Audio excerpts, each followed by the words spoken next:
कभी सोचा है कि एक मामूली सा पत्थर कैसे एक मजबूत स्टील बीम में बदल जाता है? आज हम इसी जादू के पीछे का साइंस समझेंगे, जिसे कहते हैं मेटलर्जी। चलिए इसे बहुत ही आसान भाषा में जानते हैं। मेटलर्जी, आप समझे, वो चाबी है जो लोहा, स्टील, एल्युमिनियम, इन सब की दुनिया के ताले खोलती है। जो लोग इन चीजों के साथ काम करते हैं, उनके लिए इसे समझना काम को न सिर्फ आसान बल्कि और भी दिलचस्प बना देता है। तो सवाल वही है, आखिर ये मेटलर्जी है क्या? बिल्कुल सीधे सीधे कहें तो यह है धातुओं का विज्ञान। पर इस एक लाइन में बहुत कुछ छिपा है। इसका मतलब है, ये हमें सिखाता है कि जमीन से धातु कैसे निकालें, उसे कैसे पिघलाएं, उसे मनचाहा आकार कैसे दें, और सबसे जरूरी बात, उसके गुणों को कैसे कंट्रोल करें। यानी उसे कब मजबूत बनाना है, कब नरम और कब लचीला। तो अगर कोई पूछे तो सीधी भाषा में जवाब है धातु को बनाना, उसके गुणों को बदलना और फिर उसे काम में लेना। बस यही तो है मेटलर्जी। ये 3 शब्द, लेकिन इनमें पूरी की पूरी इंडस्ट्री छिपी है। चलिए इसे कहानी की तरह समझते हैं। एक पत्थर से स्टील बनने की कहानी। ये पूरी प्रक्रिया को एकदम साफ कर देगी। मान लीजिए हमारे पास कच्चा लौह अयस्क है, जो अपने आप में किसी काम का नहीं, लेकिन मेटलर्जी हमें बताती है कि अच्छा, इसे भट्टी में कैसे गर्म करना है, फिर इससे शुद्ध लोहा कैसे निकालना है, और आखिर में उस लोहे में कार्बन मिलाकर मजबूत स्टील कैसे बनाना है। तो एक बेकार से दिखने वाले पत्थर को कीमती स्टील में बदलने के पीछे का जो पूरा विज्ञान है, वही मेटलर्जी है। और हाँ, ये कहानी सिर्फ लोहे की नहीं है। एल्यूमिनियम, तांबा, सोना और खास फेरो अलॉयज भी इसी साइंस से जन्म लेते हैं। अब एक और दिलचस्प सवाल, एक ही धातु कभी इतनी मजबूत होती है कि टूटती नहीं, और कभी इतनी लचीली कि आसानी से मुड़ जाती है। ये होता कैसे है?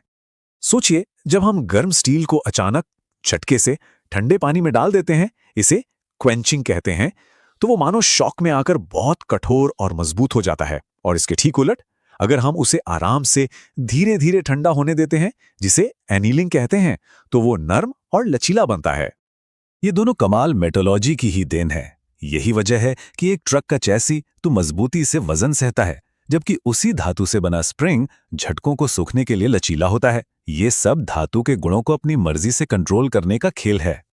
तो अब जब हम मूल बातें समझ गए हैं, तो आइए मेटलर्जी की दुनिया को 4 हिस्सों में बांटकर देखते हैं, जिससे पूरी तस्वीर और साफ हो जाएगी। सबसे पहला है एक्सट्रैक्टिव मेटलर्जी, यानी अयस्क से शुद्ध धातु निकालना। फिर आता है फिजिकल मेटलर्जी, यानी उस धातु को हीट ट्रीटमेंट से मजबूत बनाना।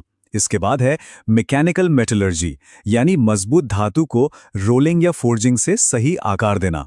और आखिर में एलॉय मेटलर्जी, यानी एक से ज्यादा धातुओं को मिलाकर बिल्कुल नए गुणों वाली मिश्र धातु बनाना, जैसे फेरोसिलिकॉन। तो ये सारा साइंस हमारी असली दुनिया में कहाँ लागू होता है? जवाब है लगभग हर जगह। बड़ी बड़ी फैक्ट्रियों से लेकर हमारी सड़कों तक मेटलर्जी हर जगह है। स्टील प्लांट, फेरोअलॉयज प्लांट और एल्यूमिनियम प्लांट तो इसकी बुनियाद हैं। और इन्हीं से निकली धातु ऑटोमोबाइल, रेलवे, रक्षा और यहां तक कि एरोस्पेस जैसे उद्योगों को चलाती हैं। असल में जरा अपने चारों ओर नजर दौड़ाइए। फ्रिज, एसी, मोबाइल, दरवाजे का हैंडल या बाहर खड़ी कोई कार, हर वो चीज जिसमें धातु है, वो मेटलर्जी के विज्ञान के बिना बन ही नहीं सकती थी।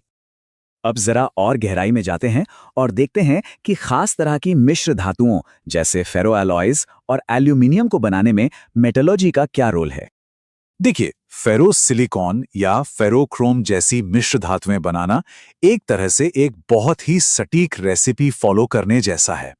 किस धातु को कितना मिलाना है, उसे किस तापमान पर पिघलाना है, और अंत में हमें कितना मटेरियल वापस मिलेगा, इस पूरी रेसिपी की किताब का नाम ही मेटलर्जी है।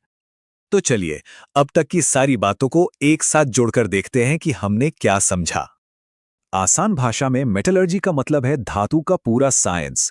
धातु कैसे निकलेगी, कैसे पिघलेगी, कैसे मिश्र धातु बनेगी और कैसे मजबूत बनेगी, ये सब मेटलर्जी के ही अंदर आता है। तो ये समझना किसके लिए जरूरी है? खासकर उन लोगों के लिए जो किसी भी तरह के औद्योगिक क्षेत्र से जुड़े हैं। अगर कोई इस क्षेत्र में है, तो मेटलर्जी को समझना उसके काम को सिर्फ बेहतर ही नहीं बल्कि ज्यादा इनोवेटिव भी बना सकता है। अगली बार जब कोई धातु की चीज देखें, तो याद रखिएगा कि उसके पीछे एक पूरा विज्ञान छिपा है। हमारे साथ जुड़ने के लिए धन्यवाद।